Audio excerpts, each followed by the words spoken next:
No programa desta semana, você verá a posição da APUESP sobre o retorno às aulas. Vai ouvir a opinião da população sobre a pós-pandemia. E vai conhecer o Museu da República no Rio de Janeiro. Acompanhe. Embora os índices da pandemia no estado de São Paulo continuem altamente preocupantes, o governo do estado anunciou o retorno às aulas para o dia 8 de setembro. A APUESP, que representa os professores do ensino público de São Paulo, já se posicionou contra essa decisão. Isso aí já está até nos nossos informativos da APUESP. Claramente, nós discutimos hoje na direção, né, que se insistir nessa posição de não ouvir, né, de não ter uma ação democrática em que todos os envolvidos debatam, né, uma possível volta às aulas, ou mesmo a continuidade, né, dessa farsa de educação à distância, porque eu nem digo que eu não admito dizer que tem ensino à distância, o que eu acho que a gente tem que separar, né?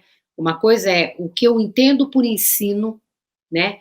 E o uso das tecnologias de informação e comunicação. Eu acho que isso tem que ficar muito claro na cabeça das pessoas. Isso tinha que estar socializado para todos, né?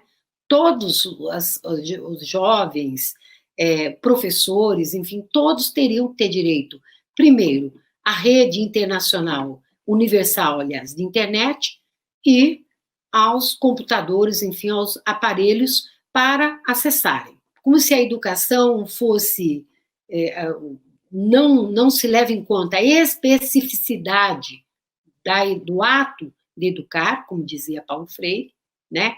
E educar só acontece na relação dialógica entre educandos e educador.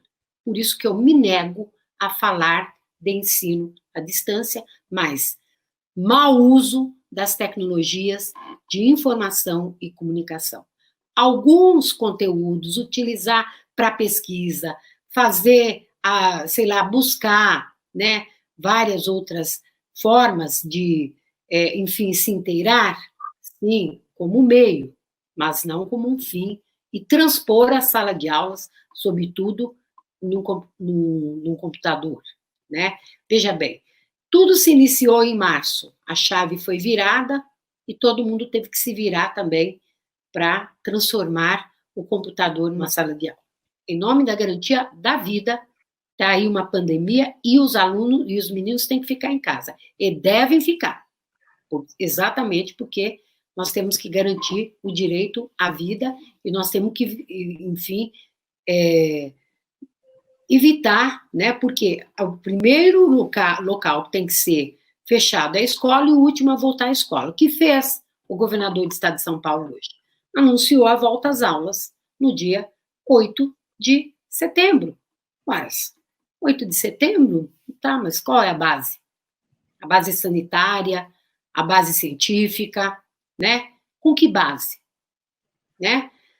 Então, quer dizer, eu já tive uma conversa, quer dizer, primeiro, a primeira coisa que ele tem que garantir é o seguinte, vamos baixar a curva, vamos todos abaixar a curva, para ver primeiro como é que volta e se volta.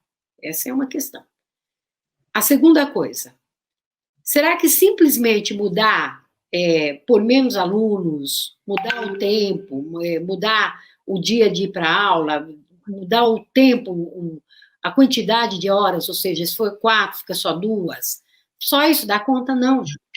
O projeto arquitetônico das escolas não deu conta de tratar dessa questão, porque tem salas que são improvisadas. Nós sabemos disso. A APUESP convida você a acompanhar todas as suas atividades através das redes sociais, Instagram, Twitter, Facebook, YouTube e WhatsApp, além do seu portal na internet. Sua participação é muito importante para nós. Segundo uma pesquisa do Datafolha, 76% dos brasileiros são contra a reabertura de escolas nos próximos meses. Só o uso de máscara, gel não será suficiente. E será que vai ter mesmo à disposição a quantidade necessária, né, para todos os alunos? Eu pensaria 2 vezes para mandar um filho para a escola nesse momento, enquanto não tem a vacina, enquanto não tem uma medicação segura, né, para evitar o risco. Minha filha vai para o colégio, por exemplo, minha esposa tem problema cardíaco. E ela, a possibilidade de minha filha trazer esse contato para dentro da própria residência. Desde o momento que vai as crianças para a escola, a tendência é trazer para casa de novo. Quem tem ou quem não tem, é arriscado pegar também.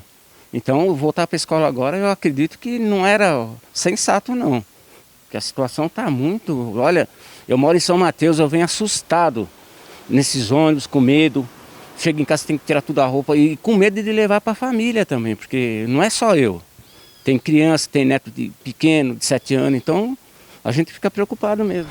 A criançada sabe como é que é, né? Logo vai sair correndo no pátio, tirar a máscara. E também eu acho que era melhor cancelar esse ano e começar como se esse ano não existisse. A maioria das crianças tem avós que convive próximo, igual eu tenho um afilhado que a avó dele tem 80 anos. Como que eu vou mandar meu afilhado para a escola com 7 anos de idade para trazer para dentro de casa e poder contaminar todo mundo? Como que essa criança fica sem pai e sem mãe? É exatamente o temor que sente essa professora. Minha filha só tem a mim. Eu sou asmática. Eu sou uma dessas pessoas que não sobrevive se pegar esse vírus, porque o primeiro problema que eu vou ter é o respiratório e eu vou estar lá naquelas estatísticas de que vai ser internada, vai precisar de respirador e tudo mais. Então isso me apavora bastante. A gente sabe que a escola é um local onde um vírus desse se propaga muito rápido, né?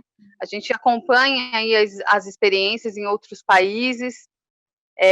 A própria condição, sabe, de estar todo mundo dentro de uma sala, mesmo que apartado, mesmo que você tome todos os cuidados, ainda assim é uma coisa muito tensa, né? Você não poder chegar, conversar de perto. O plano do governo é que o ensino presencial seja retomado em 8 de setembro. A volta será feita em 3 etapas e começará com 35% dos alunos em esquema de rodízio.